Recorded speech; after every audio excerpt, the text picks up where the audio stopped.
எனதன்பு மேச ராசிக்கார நேயர்களுக்கு எனது இனிய வணக்கங்க. நம்ம இன்னைக்கு வீடியோ பதிவுக்குள்ள முழுமையா போறதுக்கு முன்னாடி முருகரை மனதார வணங்கிட்டு வீடியோ பதிவுக்குள்ள போகலாங்க. ஓ முருகா போற்றி, ஓ முருகா போற்றி, ஓ முருகா போற்றி, எனைக்காக்கும் முருகனே போற்றி. நல்லதே நடக்கும், நல்லது மட்டும்தான் நடக்கும். ஆரம்பத்தின் அடையாளம் ஆற்றலின் உருவம், அதுதாங்க நம்மளோட மேசம். துணிச்சலோடு முன் செல்றது இவங்களோட ஸ்டைலா இருக்கு. யாரையும் காத்திருக்க வைக்க மாட்டாங்க, யாருக்காகவும் இவங்க காத்திருக்க மாட்டாங்க. தங்களுக்கான பாதைய தாங்களே உருவாக்கக்கூடியவங்களா இவங்க இருக்காங்க.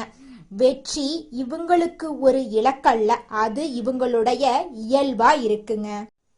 நம்மளுடைய மேச ராசிக்காரர்களுக்கு 2026ஆம் ஆண்டு ஏப்ரல் 14ஆம் தேதிக்கு பிறகு விசுவ வருஷ புத்தாண்டு ஒரு முக்கியமான காலகட்டமா இருக்குங்க. இது வாழ்க்கையில ஒரு புதிய அத்தியாயத்தை எழுத போகுது.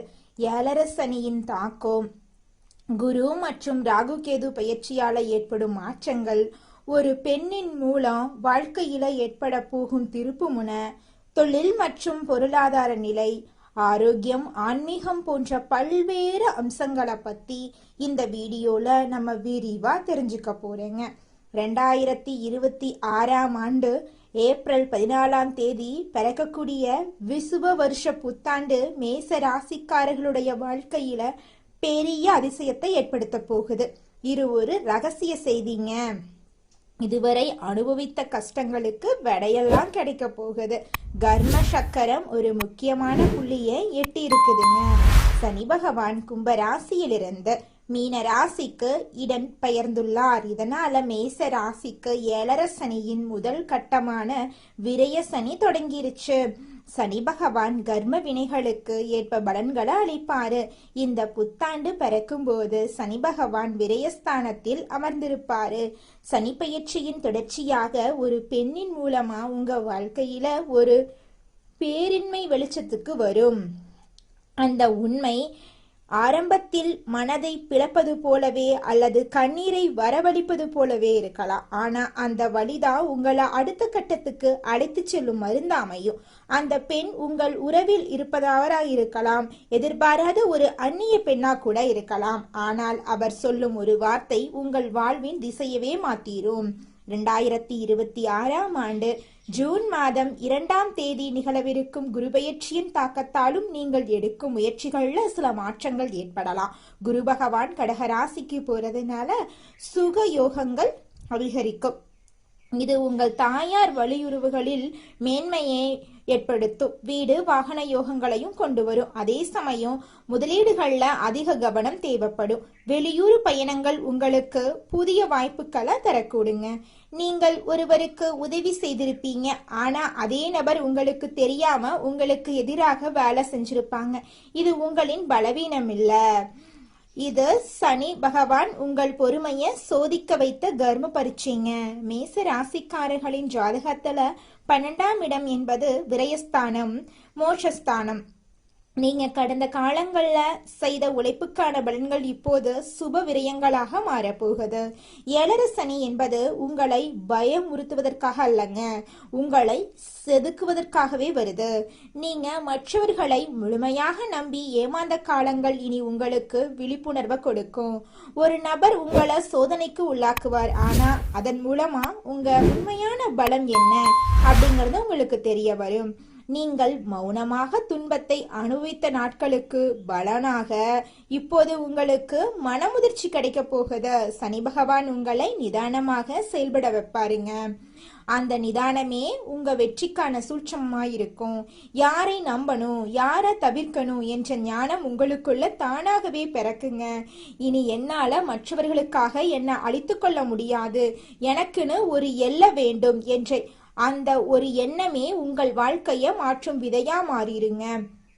தேவையற்ற அலைச்சல்கள் அதிகரித்தாலும் அது உங்களுக்கு ஒரு புதிய அனுபவத்தை தருங்க. உங்கள் உதவி தேவைப்பட்ட போது மட்டும் உங்களை தேடி வந்தவங்க இனி உங்கள் வாழ்க்கையிலிருந்து மெதுவாக விலகிடுவாங்க. இது உங்களுக்கு ஒரு இழப்பாக தெரிந்தாலும் உண்மையில விரயசனி உங்கள் வாழ்க்கையிலிருந்து தேவையற்ற மனிதர்களை அகற்றும் பாதுகாப்பு வளையமா இதை பார்க்கணுங்க. இந்த புதிய மாற்றத்திற்கு ஒரு பெண் கருவியாக இருப்பா. அவள் சொல்லும் ஒரு சிறிய செய்தி உங்கள் மனதிலே பல காலங்களாக பூட்டி கிடந்த ரகசிய கதவுகளை திறக்கும். ஜோதிட ரீதியாக பார்த்தா மேச ராசியின் ஜாதகத்துல சந்திரன் ஒரு முக்கியமான காரணியாக இருக்காரு. சந்திரன் அப்படின்னா மனம் மற்றும் உணர்வுகள். அந்த பெண் உங்கள் மனதுக்கு கண்ணாடியா திகழ்வாள். காதலில் இருக்கும் மேசராசிக்காரர்களுக்கு இது ஒரு தெளிவான காலகட்டமா இருக்கு. நீங்கள் நேசிக்கும் நபர் உங்கள் அன்புக்கு தகுதியானவரா அல்லது உங்களை பயன்படுத்திக் கொள்கிறாரா என்ற உண்மை இப்போது உங்களுக்கு தெரிய வருங்க. திருமண வாழ்க்கையில் இருக்கிறவங்களுக்கு இதுவரை சொல்லப்படாத பல இயக்கங்கள் இந்த ஆண்டின் நடுப்பகுதியில வெளிப்படையா பேசப்படும்.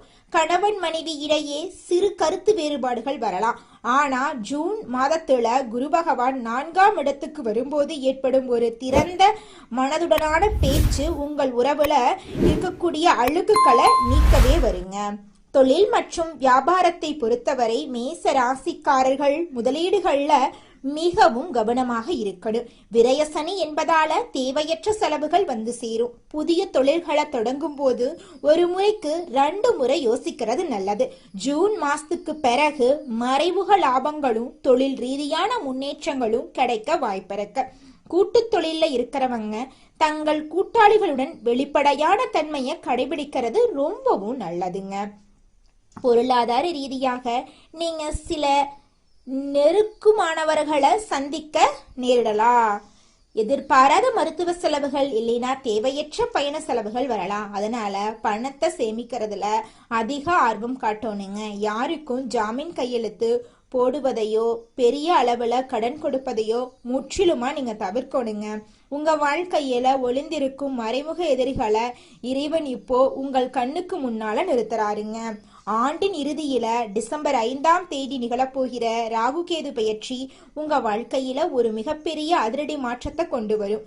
ராகு பகவான் உங்க ராசிக்கு 10ஆம் இடமான மகரத்துக்கு, கேது பகவான் 4ஆம் இடமான கடகத்துக்கும் பெயர்ச்சியாகிறாரு. 10ஆம் இடத்து ராகு என்பது தொழில ஒரு பிரம்மாண்டமான வளர்ச்சியை தருங்க. ஆரோக்கியத்தை பொறுத்தவரை உங்கள் உடல் பலத்தை விட மனபலத்தை நீங்க அதிகம் கவனிக்கணுங்க. மேசராசி பெண்களுக்கு இந்த வருடம் ஒரு புதிய பாடத்தை கற்றுத்தரும். உங்க ஆசைகளை நிறைவேற்றிக் கொள்ள நீங்க போராடுவீங்க. இதுவரை குடும்பத்துக்காக உங்களை அர்ப்பணித்த நீங்க இனி உங்களுக்காகவும் நேரத்தை செலவிட தொடங்க போறீங்க. மேசராசி ஆண்களுக்கு ஒரு முக்கியமான எச்சரிக்கை இருக்கு. தன்னம்பிக்கை அவசியம் இருக்குங்க, தேவைப்படுதுங்க.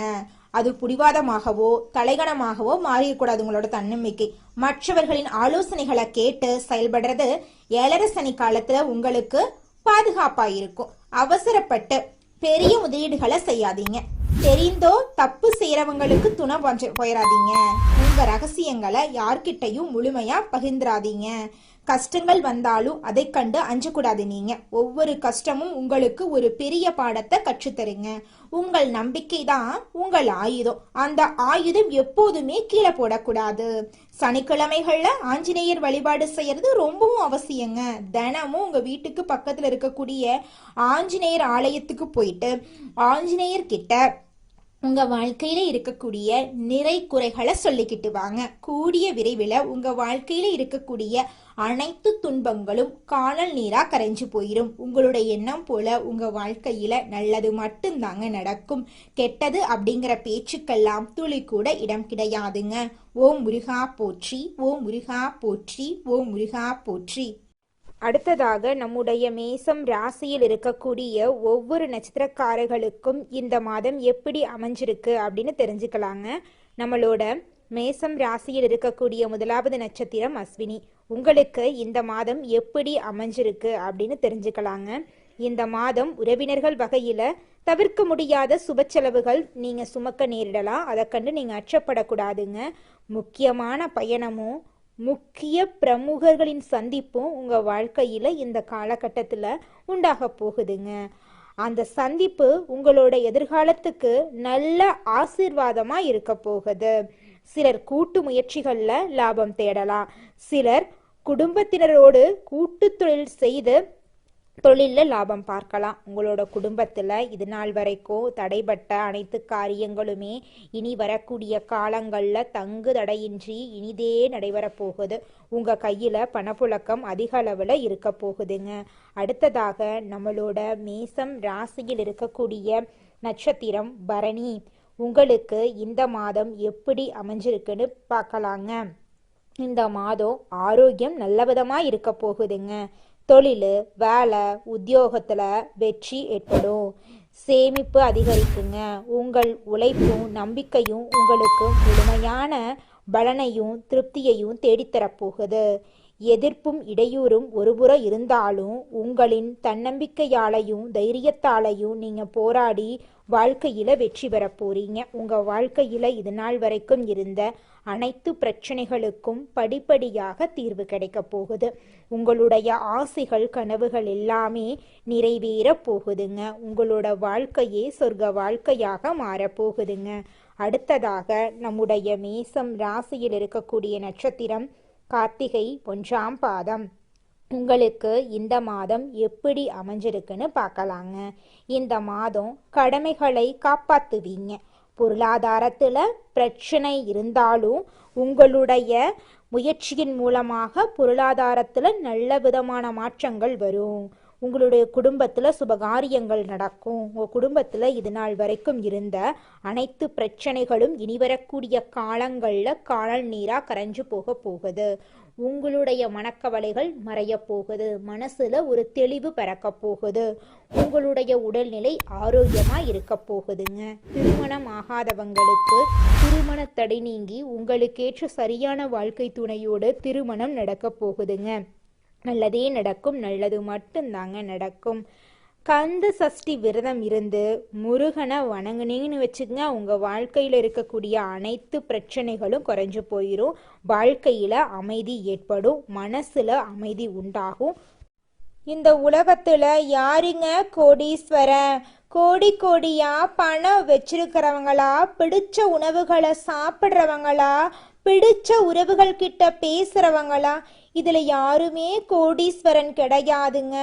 யார் ஒருத்தவங்க நோய் நொடி இல்லாம மனக்கவலை இல்லாம நிம்மதியா தூங்குறாங்களோ அவங்க தாங்க இந்த உலகத்திலேயே சிறந்த கோடீஸ்வரன்.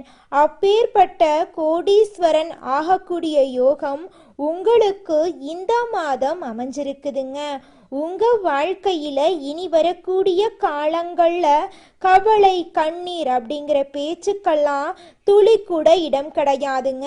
இது நாள் வரைக்கும் உங்களுடைய மனசில் இருந்த மனக்கவலைகள் எல்லாம் இனி வரக்கூடிய காலங்கள்ல காணாம போகுதுங்க. நீங்க சந்தோஷமான ஆரோக்கியமான வாழ்க்கைய இனி வரக்கூடிய காலங்கள்ல வாழ போறீங்க.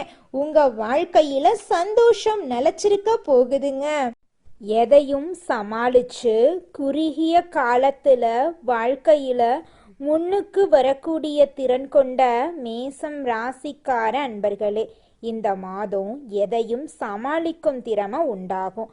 அடுத்தவங்களோட செய்கை உங்களுக்கு கோபத்தை ஏற்படுத்தலாம். அதனால நிதானமா இருக்கிறது நல்லதுங்க. சொந்த காரியங்கள்ல தாமதம் ஏற்படலாம். சின்ன விஷயங்களால மனநிறைவை அடைவீங்க. எதிர்பாலினரிடம் பழகும்போது கவனம் தேவை. தொழில் வியாபாரத்தில் இருந்த போட்டிகளெல்லாம் குறைஞ்சு போயிடும். மருந்து, ரசாயனம் போன்ற தொழில்களில் எதிர்பார்த்த லாபம் கிடைக்கலாம். உத்தியோகத்தில் இருக்கிறவங்க அலுவலகம் தொடர்பான காரியங்களில் ஈடுபடும் போது அவசரப்படாமல் நிதானமாக செயல்படுறது காரிய வெற்றியை உண்டாக்கும். எளிதில் மற்றவங்களோட பழக போறீங்க. குடும்பம் தொடர்பான கவலைகள் எல்லாம் ஏற்படும். அதை கண்டு நீங்கள் அச்சப்படக்கூடாது. குடும்ப செலவை சமாளிக்க பணவரத்து இருக்கும். எதிர்பார்த்த உதவிகள் கிடைக்கும். மனசுல ஆன்மீக எண்ணங்கள் ஏற்படும். வாழ்க்கை துணை மூலமா மகிழ்ச்சி உண்டாகுங்க. உறவினர்கள் நண்பர்கள் மத்தியில உங்களோட மதிப்பு மரியாதையும் கூடும். பெண்களுக்கு அடுத்தவங்க செயல்களால உங்களது கோபத்தை தூண்டுவதா இருக்கலாம். அதனால நிதானமா செயல்படுறது உங்க வாழ்க்கைக்கு நன்மை தருங்க. எந்த பிரச்சனையையும் சமாளிக்கும் திறமை உங்களோட மனசுல கூட போகுது. கலைத்துறையினர் நன்மை தீமை பற்றிய கவலை இல்லாமல் எதையுமே செய்ய முற்பட போறீங்க. நட்பு வட்டத்தில் நிதானமாக பழகிறது நல்லதுங்க. உற்சாகமாக இருப்பீங்க. டெக்னிக்கல் சார்ந்த துறையில் நல்ல பேர் உங்களுக்கு கிடைக்கும். அரசியல் துறையினர்களுக்கு எதிலுமே வெற்றி கிடைக்கும். செயல்களில் வேகம் உண்டாகுங்க. புத்தி சாதுரியத்தால் அறிவும் திறனும் அதிகரிக்கும். எதை செய்வது எதை விடுவது என்ற மன தடுமாற்றம் ஏற்பட்டு பின்னர் நீங்கிருங்க. எதிர்பார்த்த பணவரவு தாமதமாக உங்கள் கைக்கு வந்து சேருங்க. திடீர் சோர்வு உண்டாகும். மாணவர்களுக்கு கல்வியில் இருந்த போட்டிகள் குறைஞ்சு போயிடும். எதையும் அவசரப்படாமல் நிதானமாக செய்கிறது தாங்க உங்கள் வாழ்க்கைக்கு நல்லது. குலதெய்வம் எங்கேயோ இருக்குது, என்னமோ இருக்குது அப்படிலாம் நீங்கள் நினைக்க வேண்டாங்க. நீங்கள் எங்கிருந்தாலும் ஒரு தீபம் ஏற்றி வச்சு அந்த தீப ஒளியில் தெய்வங்கள் இருக்கிறாங்க அப்படின்னு நினச்சி வழிபாடு செய்யுங்க. குலதெய்வமே தெரியாவிட்டாலும் வீட்டில் தீபம் ஏற்றி வச்சு ஏதாவது ஒரு நல்ல நாளில் குலதெய்வத்தை நினச்சி வழிபாடு செய்யுங்க. குலதெய்வ வழிபாடு குலம் காக்குங்க, குலம் தலைக்கும். முதல்ல குலதெய்வம், அப்புறம் இஷ்டப்பட்ட தெய்வம், அப்புறம் உங்களுக்கு விருப்பப்பட்ட தெய்வங்க. எந்த கோயிலுக்கு போனாலும் என்ன பண்ணாலும் ஏற்றமில்லை அப்படின்னு நீங்கள் சொல்லுவீங்க. தினமும் எந்திரிச்ச உடனே சூரிய பகவானை நமஸ்காரம் பண்ணுங்க. அவங்களுடைய அனுகிரகம் இருந்தா போதும். மற்ற கிரகங்கள் எல்லாம் சாதகமா இல்லைனா கூட பரவாயில்ல, அந்த சூரியனுடைய பிரகாசம் உங்க வாழ்க்கையவே பிரகாசமா மாத்திருங்க. அந்த வெளிச்சம் உங்களை வந்து சேருங்க. உங்க வாழ்க்கையில் இருக்கக்கூடிய கண்ணீரெல்லாம் கரைஞ்சு போயிருங்க. உங்கள் வாழ்க்கையில் மேலும் நல்லதெல்லாம் நடக்க நீங்கள் செய்யக்கூடிய பரிகாரம் என்னன்னு பார்த்தீங்கன்னா, உங்கள் வீட்டுக்கு பக்கத்தில் இருக்கக்கூடிய கண்ணு தெரியாத குழந்தைங்களுக்கு உங்களால் முடிஞ்ச உதவிகளை செஞ்சுக்கிட்டு வாங்க. உதவி செய்யணும் அப்படிங்கிறதுக்காக நீங்கள் லட்சக்கணக்கில் செலவு பண்ணணும் அப்படிங்கிற அவசியம் கிடையாது. உங்களால் முடிஞ்ச அளவுக்கு ஒரு பேனா வாங்கித்தாங்க, ஒரு பென்சில் வாங்கித்தாங்க. இந்த உதவியை செய்கிறதன் மூலமாக உங்கள் வாழ்க்கையில் நீங்கள் செஞ்ச பாவங்கள் எல்லாம் குறைய போகுது. உங்களுடைய வாழ்க்கையே சொர்க்க வாழ்க்கையாக மாறிடுங்க. நல்லதே நடக்கும். நல்லது மட்டும்தான் நடக்கும். நன்றி, வணக்கம்.